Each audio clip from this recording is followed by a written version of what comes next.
अगर आप चाहती हैं कि आपकी बेटी की जिंदगी बर्बाद ना हो तो उससे कहेंगे मेहर को जल्द से जल्द तलाक दे। बस हमने फैसला कर लिया कि हम रखने वाले नहीं है इस लड़की को। वरना वरना I'll make your life miserable। नाज़रीन, राहे-ए-जुनून की नेक्स्ट एपिसोड में सवरेश जब मेहर के घर पहुंचेगा और मेहर उसे बताएगी कि अब मेरी शादी हो चुकी है और उसका बढ़ता हुआ हाथ रोक देगी तो सवरेश काफ़ी ज़्यादा डिसपॉइंट होकर घर वापस आ जाएगा। कुछ दिन वह शोक में ही गुजार देगा। बिल्कुल चुप लग जाएगी। उसकी माँ बाप उसकी भाई भाभी बुलाने की बहुत कोशिश करेंगे लेकिन वह किसी से एक लफ्ज भी नहीं बोलेगा, ना ही अपने रूम से निकलेगा, ना ही कुछ खाए पिएगा। सवरेश की माँ तो काफ़ी परेशान होगी उसकी हालत देखकर, लेकिन उसकी फादर कहेंगे कि भाई कुछ दिन का डिप्रेशन है, हमारी उस लड़की से तो जान छूटी, कम से कम अब वक्त गुजरने के साथ साथ डिप्रेशन भी ख़त्म हो जाएगा, फिक्र की कोई ज़रूरत नहीं। लेकिन यह उसके फादर की खामख्याली है क्योंकि सवरेश जुनून की हद तक मेहर को चाहता है। वह कभी भी मेहर के बगैर जिंदगी का सोच ही नहीं सकता। तो सवरेश जब मेहर की शादी का सोच कर बिल्कुल ही आजिज़ आ जाएगा तो एकदम से उठेगा, एक्सरसाइज करेगा, खुद को दुनिया में वापस लाने की पुरजोर कोशिश करेगा। तो उसे पता चल चुका है कि यह दुनिया मुझे आराम से मेहर देने वाली है नहीं, इसलिए वह मेहर को इस दुनिया से छीन कर दिखाना चाहता है।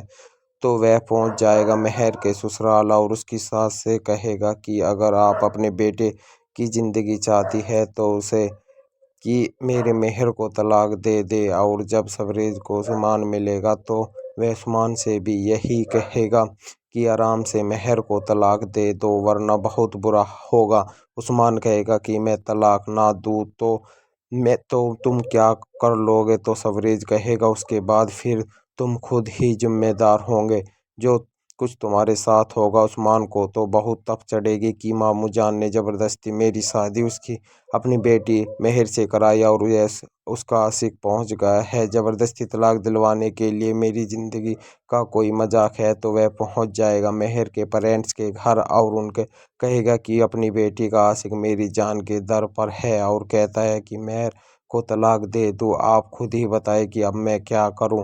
मेहर के फादर को बहुत शदीद गुस्सा आ जाएगा। वह गुस्से के आलम की मेहर के पास पहुंच जाएगा और उसे कहेगा कि एक ही दफ़ा अपने बाप को मार दो, उसका गला दबा कर दो, रोज़ रोज़ मारने से तो एक जिल्लत भरी ज़िंदगी से यह बेहतर है। मेहर का रो रो कर बुरा हाल होगा क्योंकि उसे बिछाने की कुछ क्या ही और फिर उसकी पीसना पड़ता है। उसको तो दिल करेगा कि खुद ही मर जाऊँ तो इससे आज़ाद और जान छूट जाए। खैर जी, अब सवरेज पीछे हटने वालों में से तो है नहीं और उसका एक ही टारगेट है मेहर को अपना बनाना और वह उस्मान को हर तरह से मेंटली फिजिकली टॉर्चर करता रहेगा। आखिरकार उस्मान तंग ही आकर आ जाएगा। उसकी माँ कहेगी दफ़ा करो इस लड़की को जिस वजह से हमारी ज़िंदगी अजाब बनी हुई है, और अपने भाई के पास जाकर कहेगी कि हमने तो बड़ी को तुम्हारी इज्जत की लाज रखे लेकिन तुम्हारी बेटी तो तुम्हारी इज्जत नहीं बचाना चाहती और मुझे अपने बेटे की ज़िंदगी बहुत अजीज़ है, इसलिए हम तो अब इससे जान छुड़ाना चाहते हैं। यह सुनकर मेहर के पेरेंट्स तो बहुत ज़्यादा परेशान हो जाएंगे। वैसे अगर मेहर के पेरेंट्स पहले ही इस तरह का जल्दबाजी का फैसला ना करते तो बेहतर था।